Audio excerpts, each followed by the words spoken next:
The war in Ukraine has entered another critical phase. In late August 2025, Russia launched a new wave of attacks. This time, the focus was Odessa. The main targets, the port of Chornomorsk and the village of Usatovo on the city's western outskirts. Dozens of Garand drones, along with guided FABU-MPK bombs, hit their marks with precision. Logistics warehouses, railway lines, and a key power substation were destroyed. Nearly 60,000 residents lost electricity. Vital facilities were forced to switch to generators. And a civilian vessel sailing under the flag of Belize suffered light damage near the port. For Russia, the operation was framed as a strategic success, crippling Ukraine's supply routes in the south.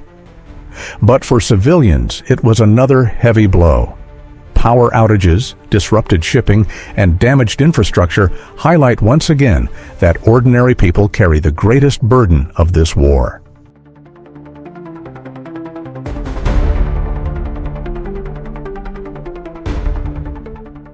From Kyiv, President Volodymyr Zelensky responded immediately.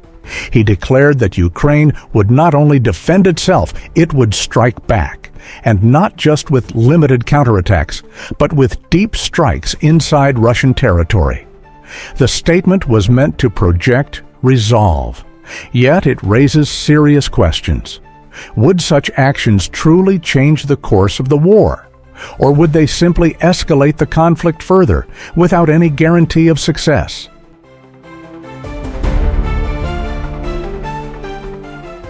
Meanwhile, in Europe, new discussions emerged. The European Union, backed by the United States, has been preparing a plan to deploy multinational troops to Ukraine. Officially, the mission is described as post-conflict stabilization.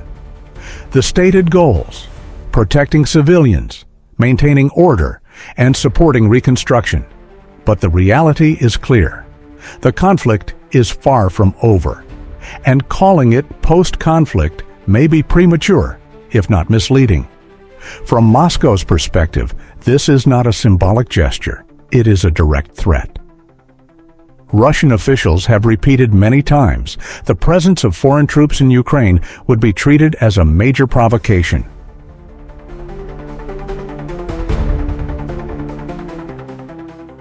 If NATO troops are actually deployed, the situation changes dramatically. The thin line between a proxy war and a direct war disappears. For Russia, it becomes an existential threat. For NATO, the presence of soldiers means they must be prepared to defend themselves if attacked.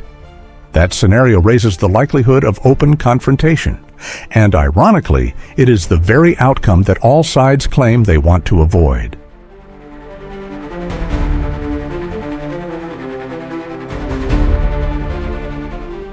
Russia is not relying solely on conventional warfare. From the very beginning, it has reminded the world of its nuclear doctrine. Under that doctrine, nuclear weapons are not reserved only for retaliation against nuclear strikes. They may also be used if the state's survival is deemed threatened by large-scale conventional attacks.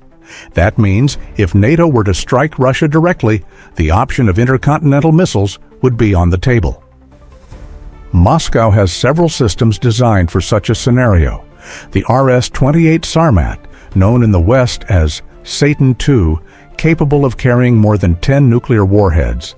The RS-24 Yars, a mobile ICBM with a range of over 10,000 kilometers. And the Avangard, a hypersonic glide vehicle traveling at Mach 27, nearly impossible to intercept. The message is unmistakable. A direct confrontation with NATO carries the risk of global nuclear escalation.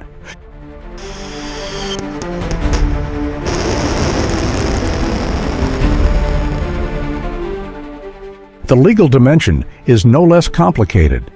Ukraine is not a NATO member. Therefore, Article 5, the Collective Defense Clause, does not apply. Western countries, however, invoke Article 51 of the United Nations Charter. That article recognizes the right to collective self-defense.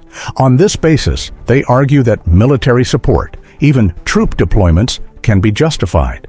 Moscow rejects this interpretation. Russia insists it violates the principle of non-intervention. In its view, NATO is simply using international law as a tool of political legitimacy. Thus, law is no longer seen as a neutral boundary. It becomes a matter of competing interpretations, shaped by each side's interests.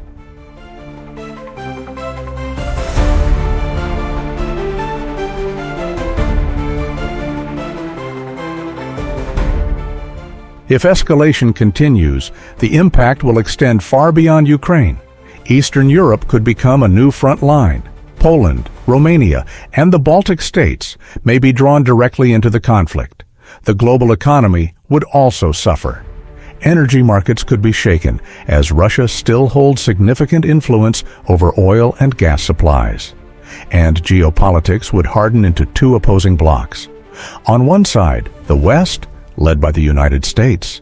On the other, Russia, with support from China, Iran, and the BRICS coalition.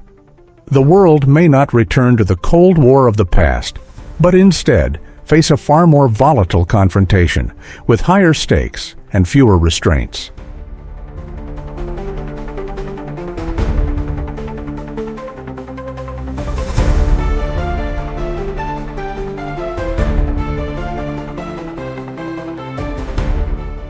The strikes on Odessa are only one part of a much larger picture.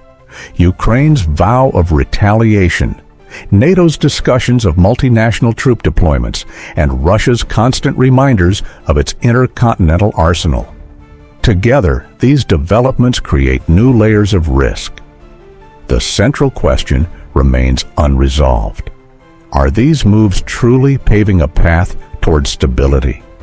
Or are they pushing the world closer to a wider, more dangerous conflict, one that could spiral beyond anyone's control?